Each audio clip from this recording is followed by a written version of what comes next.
Hi everyone, it is currently the 2nd of October 2014. Meteorologist Robert Spetta joining you here today. Of course, the main topic of today's update is the rapidly intensifying Typhoon Phanfone still moving off there towards the northwest. But right behind it, we actually have a new storm system developing. Not a named storm yet, but this one likely will become a named storm in the next 48 hours. You can see it out here just towards the east of Chuk. And really is starting to gain some intensity. But before we even mention this anymore, let's talk about our storm system. This is what everybody's worried about. Take a look at the latest warning coming from the Japan Meteorological Agency. Now showing this storm system with winds of 90 gusting up to 130 knots. Pressure has been dropping throughout the day. Actually, since about 9 a.m. Japan Standard Time, so about 8 hours ago, we were seeing a pressure of about 960 HPA. Has dropped down about 20 HPA. And what that means, the lower pressure you have, the stronger the storm system is going to be. That's just in short what we are seeing here.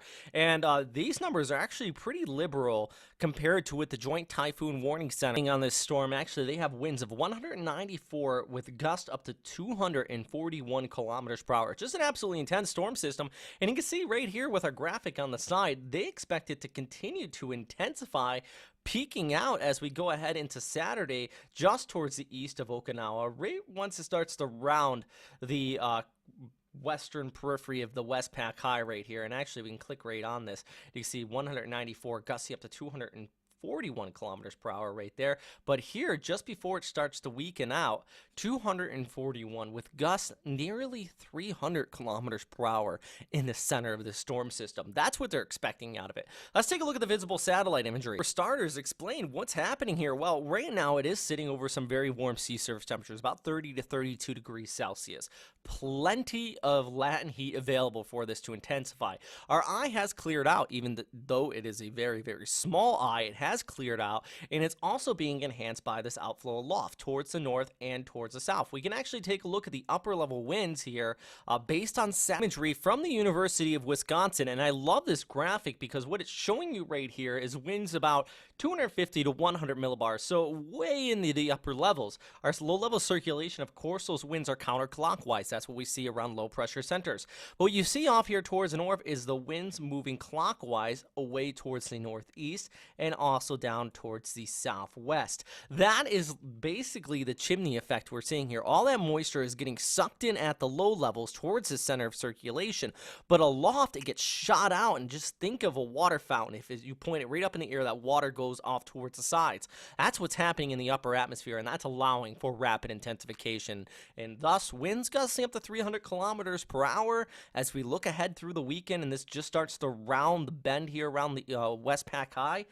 I don't think that's overestimated. With that said, I think we have a very strong typhoon. It is continuing to intensify. That's even without recon, which we don't have out here in the Western Pacific. But where exactly is it going to be going? Unfortunately, in the weather business, we do have a lot of tools to work with, but we don't have a crystal ball. But what I can show you is some of the tools that we are using to judge where the storm system is going to be going. Now, what we do have is a high pressure ridge, the subtropical ridge, the Westpac High, that is, just towards the southeast of mainland Japan. It's out way over there towards the east. Now, as our storm system tracks towards the northwest, it's going to round the western periphery of this in a break between that high pressure and a high pressure over eastern China, caused by this trough that's moving out of northeastern China at this time. You can see that here being displayed on our satellite imagery. It's this low pressure area, this area of cloud cover you see moving right through here. That's what's ultimately going to cause this storm system to turn towards the northeast. Let's take a look at some of our numerical guidance, though, because a lot of disagreement on, well, basically, if this is going to go farther towards the west or towards the east. One thing they are agreeing on today, vice yesterday, is a direct impact on Okinawa. All of them are saying no. At the very least, it could impact the Amami Islands. That's what the ECMWF is showing. And the NAVGEM even pulls it off here towards the northeast. Let's actually show you first the NAVGEM. This would be the best solution as far as an impact on Japan. And basically, they have a typhoon hitting the Izu Islands as we look ahead by Sunday, moving off there towards the northeast. And let's watch this. It stays well towards the east of even Minami Daito, which JMA is expecting to see winds upwards about 126 kilometers per hour, staying well east of Okinawa, and really actually not even making landfall. It just skirting the coastline of Chiba and Kanagawa Prefecture. As we take a look at the ECMWF, this is displayed on the Meteor Earth app. It shows it really staying farther towards the west, taking into account that high pressure off towards the northeast and this trough being weaker. That's what this one expects. And it has a landfall basically into the southern Japanese islands around the Amami region as we look ahead into Sunday morning. So a big difference actually between this model output and with the Joint Typhoon Warning Center is saying as it expects to turn off towards the northeast by that time frame. My thoughts, I don't think Okinawa is going to be hit, and even the Amami Islands, if it does skirt the coast of Kagoshima down here towards the south, it's going to be for a short period of time, and these islands will be on the western periphery of the storm, the less violent half of it. So there's some good news there. Less violent, though, when you were talking about a super typhoon type of system is kind of perspective, though, because it's still going to be pretty rough. Good news, these islands, these people, definitely used to these storms. Okinawa, though, you still could be seeing these tropical storm strength winds. Storm watch has been issued out here.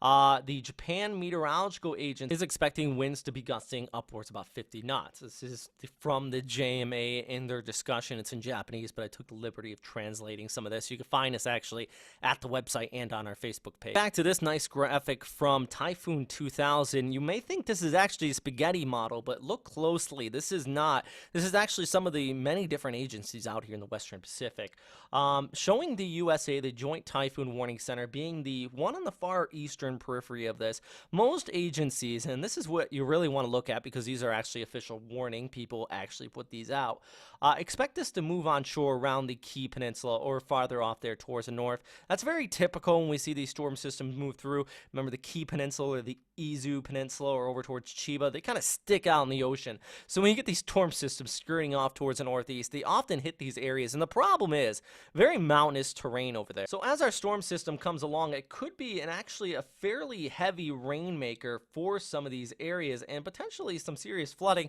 but also these gale force winds right near the immediate coastline. There's a lot happening here. Do think basically wrapping up will stay towards the east of Okinawa, but Okinawa sees some tropical storm strength winds. Now from JMA, they do expect a landfall. I think that's much more likely, but by the time this gets off here towards the north, the center of circulation, even though still a strong storm, isn't really going to matter all that much since it starts to get stretched, but some pretty nasty weather may be unfolding for some of these coastal areas. All right, guys, that's all for now. Thanks again for watching all the way through. If you watched all the way through and you found this update useful, because sometimes I feel like I'm not getting to the point quick enough, especially when there's a lot to talk about in the dynamics of these storms. If you feel that way, let me know. All right, guys, stay safe out there.